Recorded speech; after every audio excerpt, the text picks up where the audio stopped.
Paixão pelo evangelismo e missões é uma marca da identidade pentecostal no mundo, e especificamente em nosso território pátrio. Essa prioridade no reino de Deus, sob a dependência do Espírito Santo, é a causa do crescimento da obra pentecostal no mundo. Portanto, nesta aula vamos estudar o seguinte tema: uma perspectiva pentecostal de missões.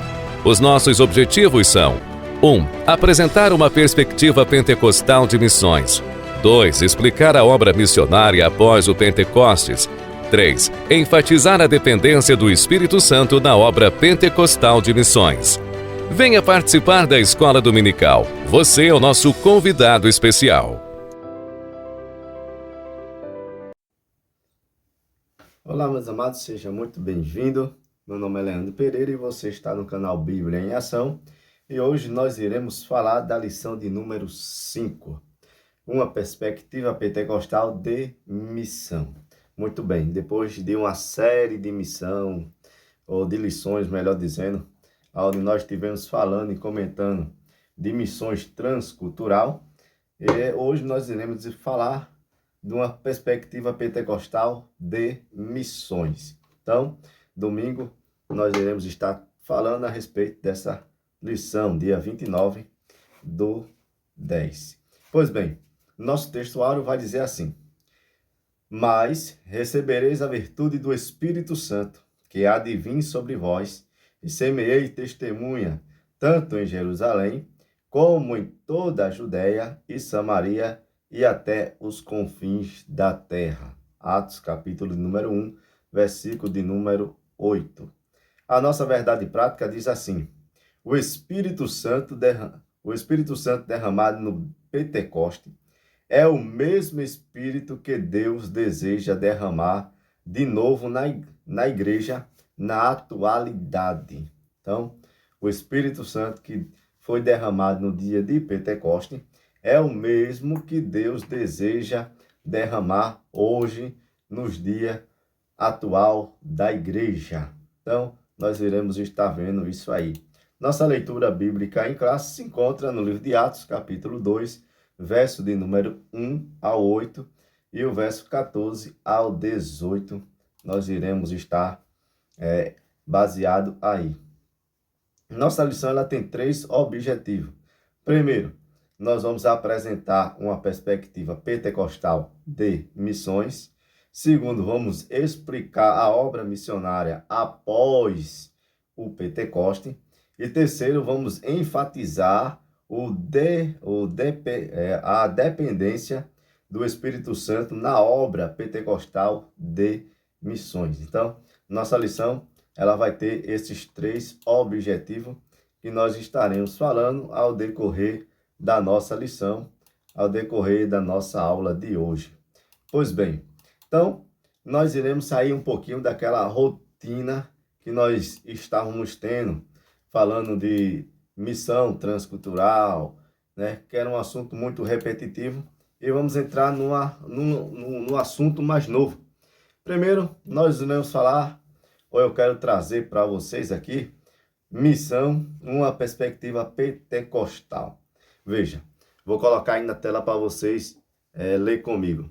No estudo definitivo de, não sei se eu vou citar o nome até certo, Harry Boy, sobre o significado do Pentecoste para a missão, ele expressa surpresa com a escassez de atenção teológica dedicado a esse assunto. David Bost também afirma que o pneumatologia, em termos de ministério dirigido pelo Espírito Santo, começou a ser negligenciado já no século II. Então, nós temos aí uma missão ou uma perspectiva pentecostal de missão. Comentário aí, nós vemos que, conforme David Bost, ele diz que esse estudo da pneumatologia, ele se tornou um pouco esquecido ao decorrer dos anos, ao decorrer do tempo. As pessoas deixaram de estudar, de enfatizar mais isso aí. O que é pentecostal? Né? Porque hoje nós iremos estar falando, né, uma missão, uma perspectiva pentecostal em missão. Então, o que é pentecostal? Vou trazer uma definição para vocês aqui.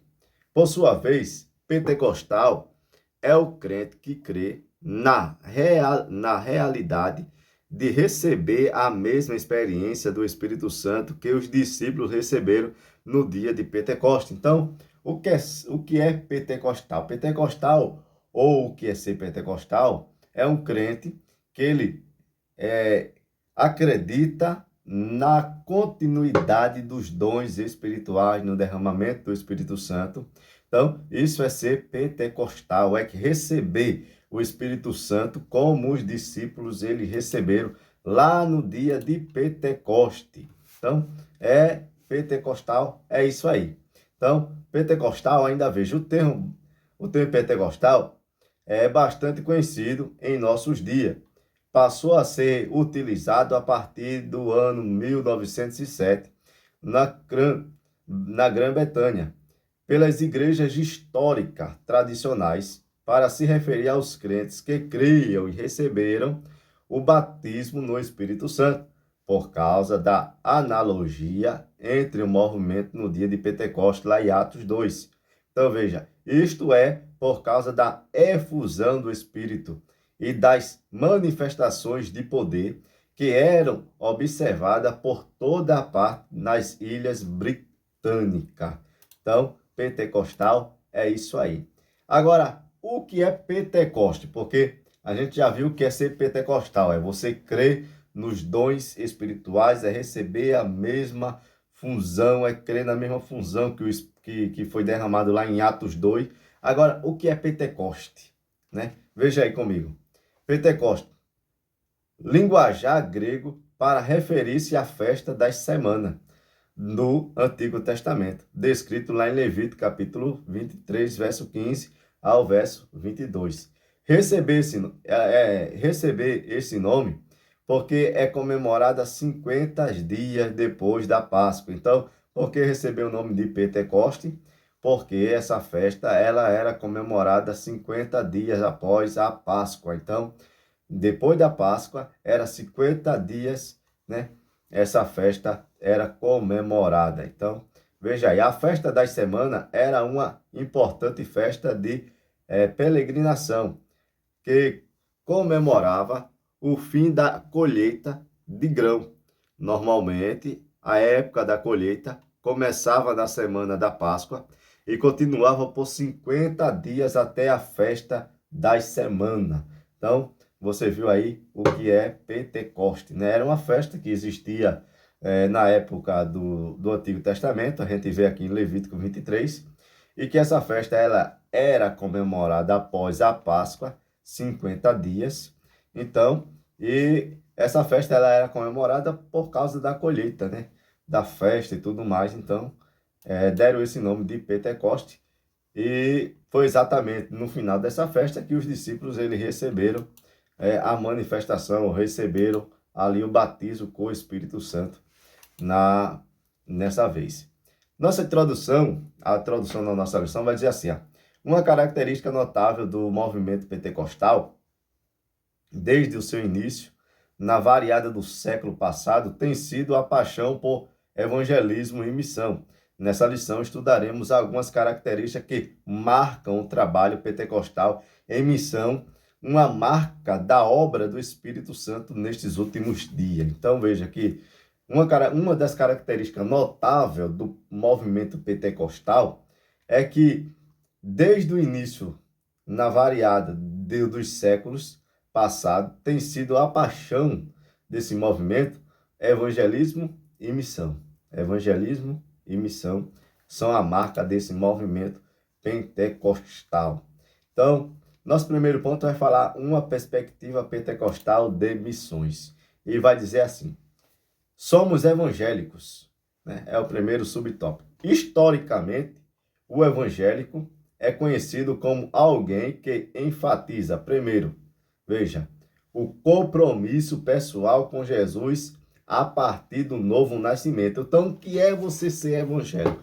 É você ter o compromisso pessoal com Jesus a partir do novo nascimento. Isso é na hora que você aceita Jesus como Salvador da sua alma.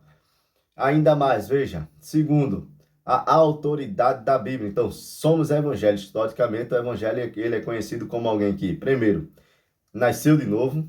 Segundo, né, na autoridade da Bíblia, ele vai crer, a sua fonte de autoridade é a Bíblia Sagrada. E terceiro, o apelo de anunciar a Cristo aos outros. Ele vai levar essa mensagem que ele recebeu para as outras pessoas, né?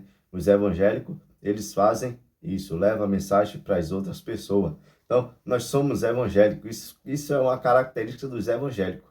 Agora, somos pentecostal. Agora, por que nós somos pentecostal? Com o termo pentecostal, nos referimos ao crente que crê que a experiência do Espírito Santo que ocorreu nos apóstolos, com os apóstolos, no dia de Pentecostes, de acordo com o livro de Atos dos Apóstolos. Então, de acordo com o livro de Atos dos Apóstolos, nós vimos ali a descida do Espírito Santo. Ainda continua assim dizendo.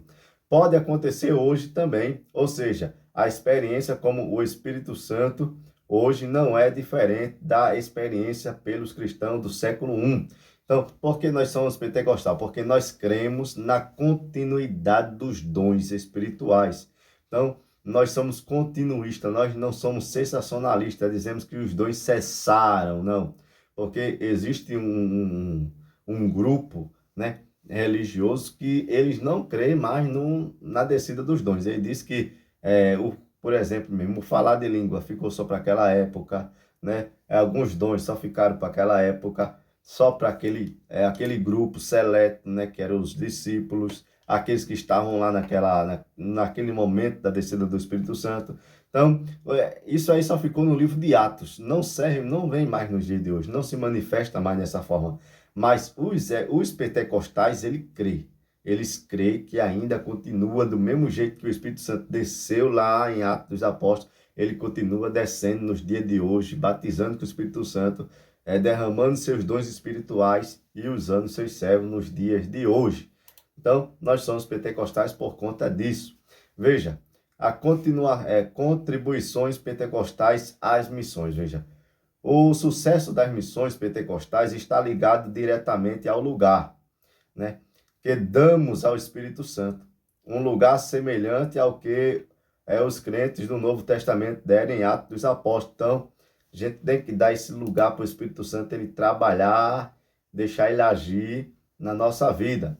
A sinopse desse primeiro ponto vai dizer assim: além do compromisso pessoal com Jesus, da autoridade da Bíblia e do apelo de anunciar Cristo aos povos, os pentecostais enfatizam a presença do Espírito Santo em boa obra. Então, o Espírito Santo ele continua batizando e continua operando milagre, continua ainda fazendo obras extraordinárias. Segundo ponto da nossa lição vai falar a obra missionária depois do Pentecoste.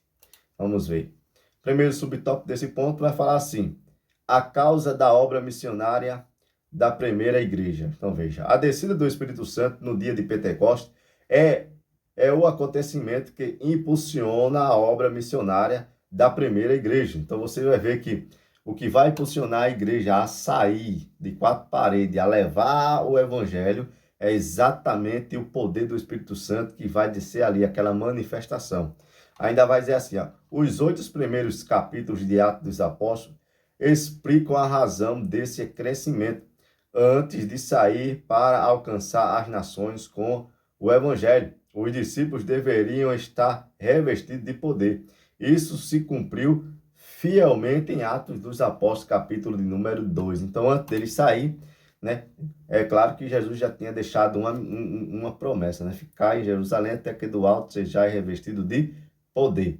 E eles estavam lá esperando e eles foram revestidos de poder e dali eles saíram para levar a mensagem. O livro de Atos dos Apóstolos relata de forma detalhada e precisa o avanço missionário da igreja do século I. A gente vai ver que a abrangência que deu, né? Depois do derramamento do Espírito Santo, a abrangência que deu ali em Atos dos Apóstolos, a igreja ela foi avançando, crescendo cada dia mais. Deus não faz acepção de pessoa, terceiro subtópico do segundo ponto. Impulsionada pelo Espírito Santo, a missão da primeira igreja atingiria a escala mundial. Então, ali, com aquela descida do Espírito Santo, vamos atingir a escala mundial. O Espírito Santo ele não faz acepção de pessoa. Podemos ver isso no ministério de Pedro com o centurião Cornélio, o trabalho de Filipe, o trabalhador de Filipe, a igreja missionária em Antioquia, bem como em Roma, outras regiões longínquas, com o ministério apostólico de Paulo. Então, nós vemos que Deus não faz acepção de pessoa. Ele quer salvar o centurião, né, Cornélio. A gente vê o trabalhador de Filipe, a igreja lá na cidade de Antioquia, lá em Roma, os romanos, né? E todas as regiões longínquas, né? Que Deus usou o apóstolo Paulo para ser o missionário dos gentios, né? Isso a gente já deu uma palhinha nisso em outra lição. Terceiro ponto da nossa lição, a ação do Espírito Santo e a obra missionária. Primeiro subtópico vai falar assim, a função do Espírito Santo na obra missionária. Dentre as muitas funções do Espírito Santo, está a de ungir, inspirar, separar e enviar homens e mulheres para os 4 cantos da terra como missionário do Senhor. Então, uma das funções, que o Espírito Santo tem muitas funções, mas uma dentre elas é ungir, inspirar, separar e enviar homens e mulheres para o campo missionário. É o desejo do Espírito Santo e é a função do Espírito Santo é essa. O Espírito Santo capacita para a obra, segundo o subtópico. Tanto o ministério público de Jesus quanto o ministério público da igreja primitiva foram iniciados sobre a experiência do Espírito Santo, isso é, foram inaugurados ou experimentaram, né, a capacitação do Espírito Santo. Não por acaso a ação do poder do Espírito Santo da igreja é a característica mais surpreendente no livro de Atos dos Apóstolos. A ponto de o livro ter sido chamado de Atos do Espírito Santo. Esse livro, né, de tanto a gente vê a manifestação do Espírito Santo, a gente vai ver que esse livro foi chamado até de Atos do Espírito Santo. Veja, terceiro subtópico vai falar sobre Deus age por meio do Espírito Santo. Na obra Verdades Pentecostais, do nosso saudoso e honroso pastor Antônio Gilberto, descreve a assistência do Espírito Santo na obra missionária. Ele mostra que o Espírito Santo escolhe, envia, capacita, direciona os evangelizadores. Então, ele chama a pessoa, né? Ele escolhe a pessoa, ele envia essa pessoa, mas antes de enviar, ele capacita essa pessoa e vai mostrar, vai guiar essa pessoa para onde ele deve ir. E a gente vê isso até no ministério do apóstolo Paulo. Às vezes Paulo queria ir para um lugar, mas o Espírito Santo ele impulsionava Paulo a ir para outra região, levar o evangelho para aquelas outras pessoas. Nossa conclusão da nossa lição diz assim, nesta lição estudamos uma das mais importantes contribuições dos pentecostais para a missão moderna, o poder do Espírito Santo na vida da igreja. Tudo isso nos mostra que é indispensável para qualquer projeto missionário que toda obra merece o termine sobre o poder e a direção do Espírito Santo. Então não tem como fazer a obra missionária, não tem como levar a mensagem de salvação para as outras pessoas, a não ser por intermédio do Espírito Santo, do poder dele, né? Porque o próprio Jesus disse, esses sinais seguirão aos que creem, né? Aí vão ser batizados, vão colocar a mão e vão expulsar demônio, vai curar enfermo, e tudo isso é feito pelo poder do Espírito Santo, que ele foi derramado, e ele ainda continua sendo derramado entre nós, né? O povo de Deus. Então, essa é a nossa lição de sábado, ou melhor dizendo, alguns lugares são dados no sábado, né? E tem outros lugares que são dados no domingo. Por exemplo, na igreja que eu faço parte, a gente dá a lição no dia de sábado, né? Mas acredito que em muitos lugares que os irmãos congregam, estuda uma lição, a sua igreja possa ser que seja no domingo, né? Então, vai da escolha de cada liderança, né? E conforme vai dando, encaixando para cada um. Então, que Deus e Cristo lhe abençoe, lhe ajude. Deixe seu joinha, seu like aí, se inscreva no canal. E eu aguardo você no próximo vídeo, em nome de Jesus. Que Deus abençoe você e a sua família, em nome de Jesus.